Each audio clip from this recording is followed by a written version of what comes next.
This is section 2.3, part 1. We're going to look at how to graph an equation in slope-intercept form. So, slope-intercept form is one of the basic forms of an equation.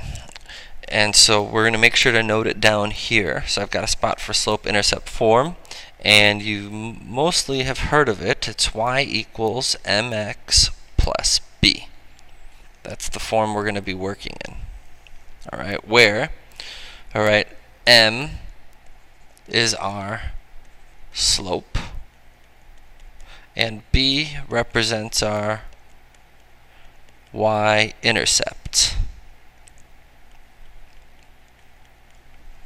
Alright, so I've got my slope here. There's my m, and my b is my y-intercept. So I've got the first problem down here. Alright, so we've got y equals negative 2/3 x minus 1. Alright, a good place to start is by identifying your slope and your y-intercept, and this is a great form to easily do that because all you really have to do is look at the equation.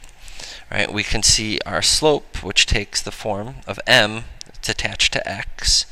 So we can see our slope is negative 2/3. So our m equals negative 2/3, and our b is negative 1. That's the first step. Alright.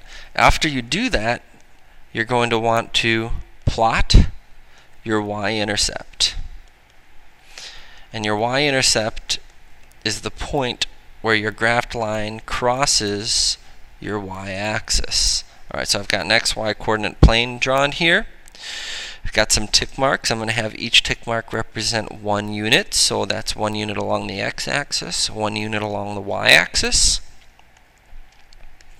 And I'm going to plot my y-intercept, which is negative 1. So I know my line, however it's graphed, is going to pass through this point on the y-axis. Next, what you're going to want to do is you're going to want to move from your y-intercept. So after you plot your y-intercept, that's your new starting point. So from the y-intercept, you're going to move according to what your slope says. Right? And remember, the numerator is your y, so this tells you how to move up and down. The denominator represents the movement along the x-axis. Alright, so since I have a negative, that tells me from this point I can move down. So from the y-intercept, we're going to move down 2 units.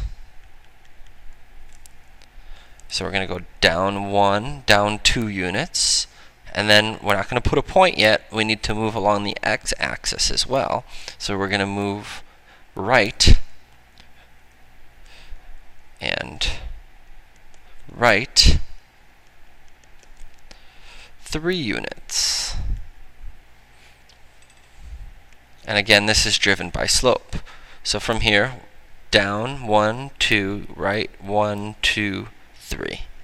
2 points. And all you really need is 2 points to graph a line.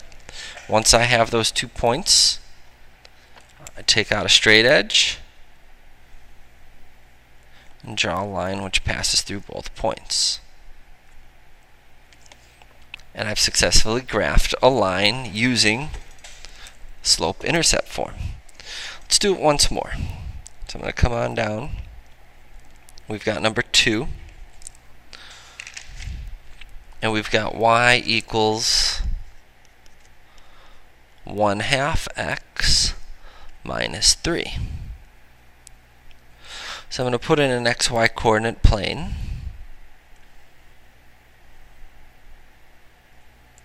Let's see if we can move that down a little bit. Okay. And I know my m is 1/2. My b is negative 3. So I'm going to put 1, 2, 3 or 4 tick marks on each. Try and keep them more or less evenly spaced. That'll help keep your line relatively straight as you start to graph it.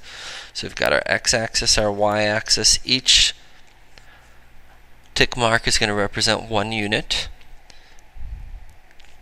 We know m equals 1/2, b equals -3. So first thing I'm going to do is plot my y-intercept at -1, -2, -3.